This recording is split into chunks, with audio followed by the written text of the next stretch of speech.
channel. If you're new here, my name is Shavonne and welcome. I'd love it if you went ahead and hit that subscribe button and click that notification bell. That way you'll never miss out on any of my eyeshadow tutorials, my giveaway videos, or my Dallas vlogs. So today's look, I wanted to create another great glam fall look.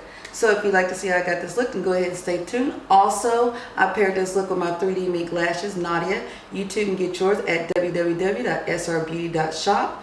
Also, I want to inform everyone that website will be coming down October 31st. I'm revamping, expanding, etc. So once that website is up, I will go ahead and link that down below and inform everybody about it and show everyone what's going on with that.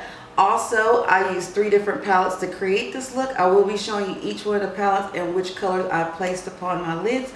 So once again, if you'd like to see how I got this fall glam look, then go ahead and stay tuned.